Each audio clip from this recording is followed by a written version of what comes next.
Baik, Assalamualaikum dan salam Malaysia Madani. Luruan monsun masih lagi dijangka memasuki rantau negara sehingga 11 Januari nanti.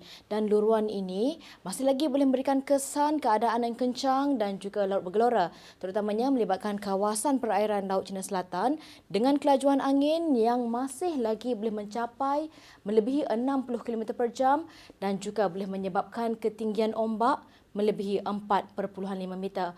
Oleh itu, Met Malaysia telah mengemas kini amaran angin kencang dan juga laut bergelora kategori pertama, kedua dan juga ketiga seperti yang telah ditandakan dengan warna kuning, jingga dan juga merah ini yang dijangka akan berkuat kuasa sehingga 13 Januari nanti dan ianya turut meliputi kawasan perairan negeri Kelantan, Terengganu, Pahang dan juga timur negeri Johor yang dijangka akan berkuat kuasa sehingga 10 Januari nanti dan sepanjang tempoh amaran ini berkuat kuasa, kawasan perairan terbabit masih lagi berbahaya untuk semua aktiviti perkapalan dan juga pantai, termasuklah menangkap ikan, perkhidmatan feri, bot-bot kecil, sukan serta rekreasi laut. Selain itu, luruan monsun ini juga turut boleh memberikan kesan keadaan cuaca lebih lembap, terutamanya melibatkan selatan negeri Sarawak.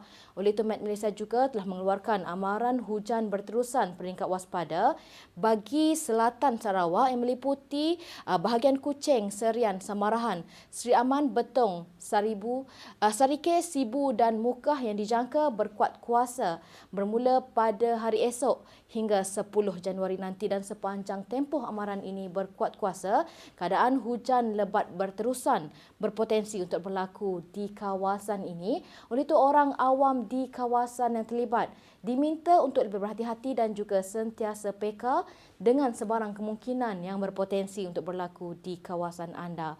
Melihat pada keadaan cuaca semasa pula, diperhatikan keadaan hujan lebat masih lagi sedang berlaku melibatkan negeri-negeri di sekitar bahagian pantai timur Semenanjung iaitu di sekitar negeri Kelantan, Terengganu, Pahang dan juga Johor yang dijangka akan beransur reda menjelang malam nanti. Selain itu, keadaan hujan lebat berserta rebut petir juga turut dicerap melibatkan negeri Perak, pedalaman negeri Selangor dan juga negeri Sembilan yang turut dijangkakan akan beransur reda menjelang awal malam nanti.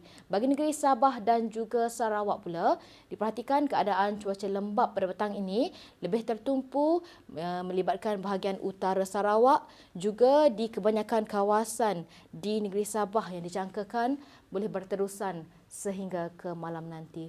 Baik, ini sahaja laporan cuaca yang dapat saya kongsikan pada petang ini. Untuk mendapatkan maklumat cuaca yang lebih terperinci, anda boleh layari laman sesawang kami di www.met.gov.my atau menerusi laman sosial media kami seperti yang telah tertera di sini. Sekian dahulu dari Jabatan Meteorologi Malaysia. Saya Atikah Marziah. Assalamualaikum dan salam sejahtera.